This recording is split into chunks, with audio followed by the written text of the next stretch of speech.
யோவேல் 1. பெத்துவேலின் குமாரனாகிய யோவேலுக்கு உண்டான கர்த்தருடைய வசனம். முதியோரே, இதைக் கேளுங்கள், தேசத்தின் சகல குடிகளே, செவி கொடுங்கள். உங்கள் நாட்களிலாவது உங்கள் பிதாக்களின் நாட்களிலாவது இப்படிப்பட்டது சம்பவித்ததுண்டா? இதன் செய்தியை உங்கள் பிள்ளைகளுக்கு தெரிவியுங்கள். இதை உங்கள் பிள்ளைகள் தங்கள் பிள்ளைகளுக்கும் அவர்கள் தங்கள் பிள்ளைகளுக்கும் சந்ததியாருக்கும் தெரிவிக்க கடவார்கள். பச்சைப்புழு விட்டதை வெட்டுக்கிளி தின்றது, வெட்டுக்கிளி விட்டதை பச்சைக்கிளி தின்றது, பச்சைக்கிளி விட்டதை முசுக்கட்டை பூச்சி தின்றது. வெறியரே, விழித்து அழுங்கள், திராட்சரசம் குடிக்கிற சகல ஜனங்களே, புது திராட்சரசத்து நிமித்தம் அலறுங்கள், அது உங்கள் வாயினின்று விலக்கப்பட்டது. எண்ணி முடியாத ஒரு பலத்த ஜாதி என் தேசத்தின் மேல் வருகிறது. அதன் பற்கள் சிங்கத்தின் பற்கள், துஷ்ட சிங்கத்தின் கடைவாய் பற்கள் அதற்கு உண்டு. அது என் திராட்சைச் செடியை அழித்து, என் அத்திமரத்தை உரித்து, அதன் பட்டையை முற்றிலும் தின்று போட்டது. அதன் கிளைகள் வெண்மையாயிற்று. தன் பாலியவேதன் புருஷனுக்காக இரட்டொடுத்தியிருக்கிற பெண்ணைப் போல புலம்பு. போஜனபலியும் பானபலியும் கர்த்தருடைய ஆலயத்தை விட்டு அற்றுப்போயின. கர்த்தரின் ஊழியக்காரராகிய ஆசாரியர்கள் துக்கிக்கிறார்கள். வயல்வெளி பாழாயிற்று, பூமி துக்கங்கொண்டாடுகிறது, விளைச்சல் அழிக்கப்பட்டது, புது திராட்சரசம் வற்றிப் போயிற்று, எண்ணெய் மாண்டு போயிற்று.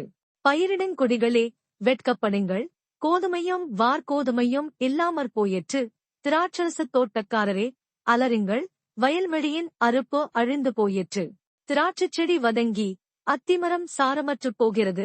மாதளை, பேரீச்சம், கிச்சிலி முதலிய வெளியின் செடிகள் எல்லாம் வாடிப் போயின. சந்தோஷம் மனுபுத்திரரை விட்டு ஒழிந்து போயிற்று. ஆசாரியர்களே, இரட்டொடுத்திப் புலம்புங்கள், பலிபீடத்தின் பணிவிடைக்காரரே, அலறுங்கள், என் தேவனுடைய தொண்டரே, நீங்கள் உள்ளே பிரவேசித்து இரட்டொடுத்தவர்களாய் இராத்தங்குங்கள். உங்கள் தேவனுடைய ஆலயத்தில் போஜனபலியும் பானபலியும் செலுத்தப்படாமல் நிறுத்தப்பட்டது. பரிசுத்த உபவாச நாளை நியமியுங்கள், விசேஷித்த ஆசரிப்பை கூறுங்கள். மூப்பரையும் தேசத்தின் எல்லா குடிகளையும் உங்கள் தேவனாகிய கர்த்தரின் ஆலயத்திலே கூடிவரச் செய்து கர்த்தரை நோக்கிக் கூப்பிடுங்கள். அந்த நாளினிமித்தம் ஐயோ! கர்த்தருடைய நாள் சமீபமாயிருக்கிறது. அது சங்காரம் போல சர்வ வல்லவரிடத்திலிருந்து வருகிறது. நம்முடைய கண்களை விட்டு ஆகாரமும் நம்முடைய தேவனின் ஆலயத்தை விட்டு சந்தோஷமும் மகிழ்ச்சியும் நீக்கப்படவில்லையோ? விதையானது மண்கட்டிகளின் கீழ் மக்கிப் போயிற்று. பயிர் தீந்து போகிறதுனால் பண்டசாலைகள் பாழாக்கி களஞ்சியங்கள் இடிந்து போயின.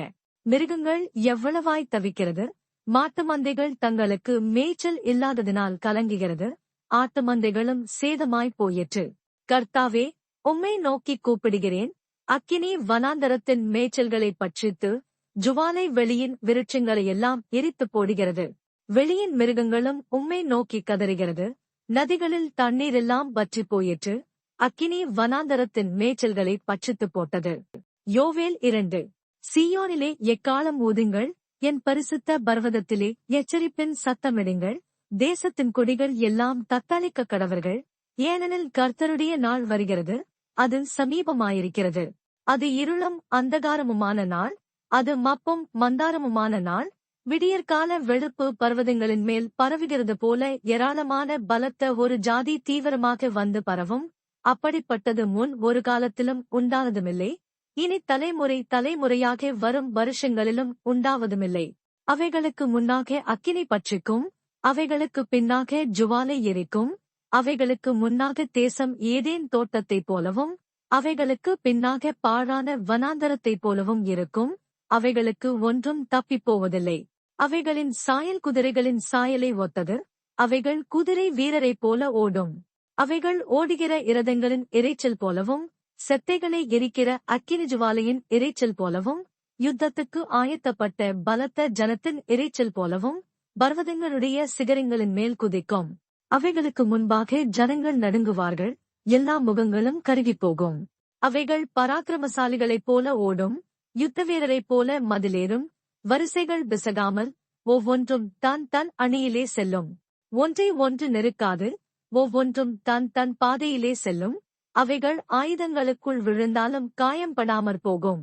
அவைகள் பட்டணம் எங்கும் செல்லும், மதிலின் மேல் ஓடும், வீடுகளின் மேல் ஏறும். பலகணி வழியாய் திருடனைப் போல உள்ளே நுழையும். அவைகளுக்கு முன்பாக பூமி அதிரும், வானங்கள் அசையும், சூரியனும் சந்திரனும் இருண்டு போகும், நட்சத்திரங்கள் ஒளி மழுங்கும். கர்த்தர் தமது சேனைக்கு முன் சத்தமிடுவார். அவருடைய பாளையம் மகா பெரியது. அவருடைய வார்த்தையின்படி செய்கிறதற்கு வல்லமை உள்ளது. கர்த்தருடைய நாள் பெரிதும் மகா பயங்கரமுமாயிருக்கும். அதைச் சகிக்கிறவன் யார்? ஆதலால் நீங்கள் இப்பொழுதே உபவாசத்தோடும் அழுகையோடும் புலம்பலோடும் உங்கள் முழு இருதயத்தோடும் என்னிடத்தில் திரும்புங்கள் என்று கர்த்தர் சொல்லுகிறார். நீங்கள் உங்கள் வஸ்திரங்களையல்ல, உங்கள் இருதயங்களைக் கிழித்து உங்கள் தேவனாகிய கர்த்தரிடத்தில் திரும்புங்கள். அவர் இரக்கமும் மன உருக்கமும் நீடிய சாந்தமும் மிகுந்த கிருபையுமுள்ளவர். அவர் தீங்குக்கு மனஸ்தாபப்படுகிறவருமாயிருக்கிறார். ஒருவேளை அவர் திரும்பி மனஸ்தாபப்பட்டு உங்கள் தேவனாகிய கர்த்தருக்கு போஜன பலிகளையும் பான பலிகளையும் செலுத்துகிறதற்கான ஆசீர்வாதத்தை தந்தருளுவார். சீயோனிலே எக்காலம் ஊதுங்கள். பரிசுத்த உபவாச நாளை நியமியுங்கள். விசேஷித்த ஆசரிப்பை கூறுங்கள். ஜனத்தை கூட்டுங்கள். சபையை பரிசுத்தப்படுத்துங்கள். முதியோரைச் சேருங்கள். பிள்ளைகளையும் பாலுண்கிற குழந்தைகளையும் கூட்டுங்கள். மணவாளன் தன் அறையையும் மணவாட்டி தன் மறைவையும் விட்டு புறப்படுவார்களாக.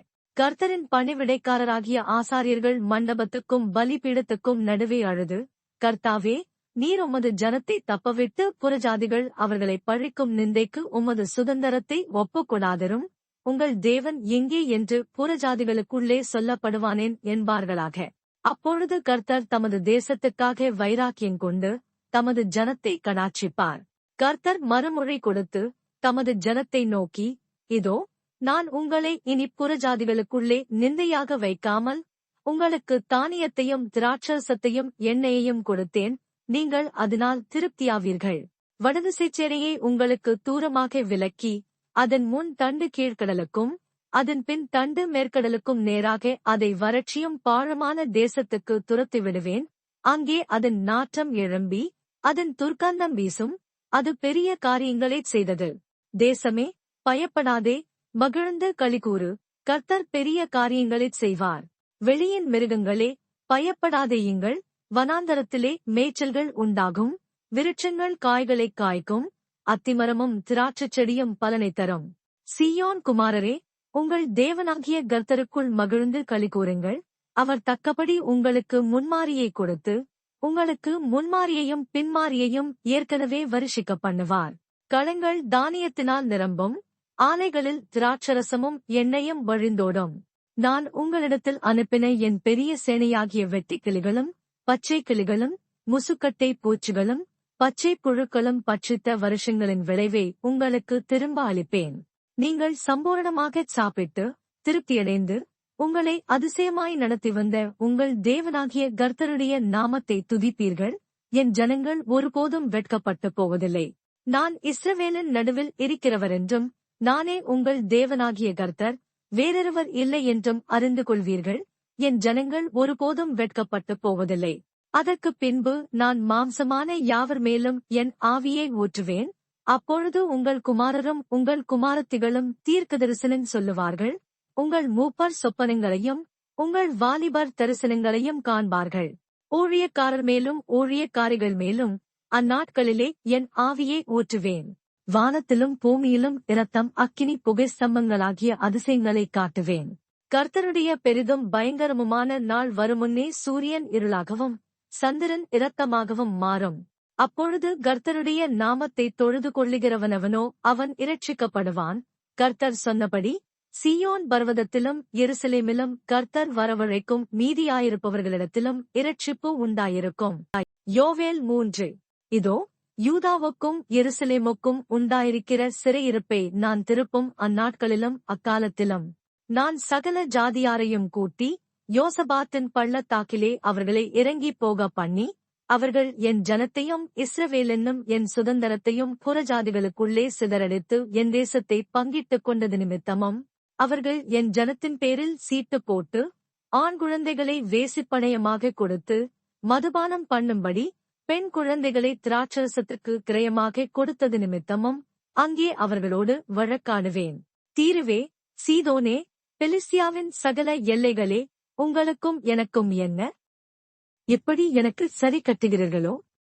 இப்படி எனக்கு சரி கட்டுவீர்களாகில் நான் தாமதமின்றி அதிசீக்கிரமாய் நீங்கள் சரி கட்டுகிறதை உங்கள் தலையின் மேல் திரும்பும்படி செய்வேன். நீங்கள் என் வெள்ளியையும் என் பொன்னையும் எடுத்து இன்பமும் உச்சிதமுமான என் பொருள்களை உங்கள் கோவில்களிலே கொண்டு போய் யூதாவின் குமாரரையும் எருசலேமின் குமாரரையும் அவர்களுடைய எல்லைகளுக்கு தூரமாக்கும்படிக்கு கிரேக்கரிடத்தில் வெற்று போட்டீர்கள்.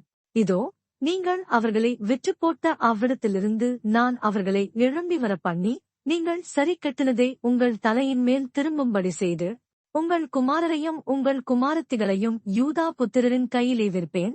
இவர்கள் அவர்களை தூரதேசத்தாராகிய சபையரிடத்தில் வெற்று போடுவார்கள். கர்த்தர் இதை சொன்னார். இதை புறஜாதிகளுக்குள்ளே கூறுங்கள். யுத்தத்துக்கு ஆயத்தம் பண்ணுங்கள். பராக்கிரமசாலிகளை எழுப்புங்கள். யுத்த வீரர் எல்லாரும் சேர்ந்து ஏறிவரக் கடவர்கள். உங்கள் மண்வெட்டிகளை பட்டயங்களாகவும் உங்கள் அறிவாள்களை ஈட்டிகளாகவும் அடியுங்கள். பலவீனனும் தன்னை பலவான் என்று சொல்வானாக.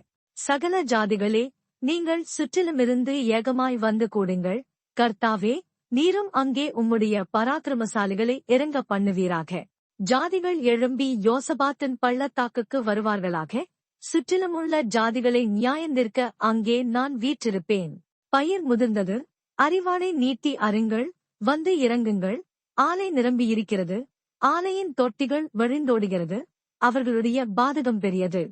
நியாயத்தீர்ப்பின் பள்ளத்தாக்கிலே ஜனங்கள் திரள் இருக்கிறார்கள். நியாயத்தீர்ப்பின் பள்ளத்தாக்கிலே கர்த்தரின் நாள் சமீபமாயிருக்கிறது. சூரியனும் சந்திரனும் இருண்டு போகும். நட்சத்திரங்கள் ஒளிமழுங்கும்.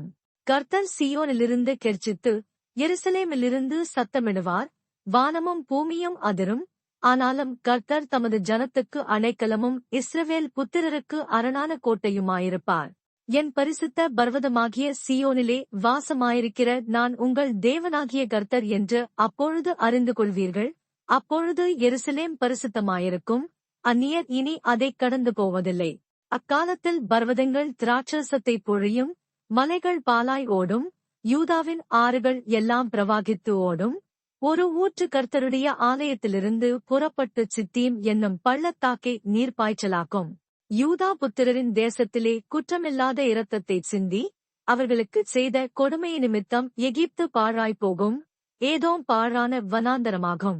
ஆனால் யூதாவோ சதாகாலமாகவும் எருசலேம் தலைமுறை தலைமுறையாகவும் குடியேற்றப்பட்டிருக்கும். நான் தண்டியாமல் விட்டிருந்த அவர்களுடைய இரத்தப்பழியை தண்டியாமல் விடேன். கர்த்தர் சீயோனிலே வாசமாயிருக்கிறார்.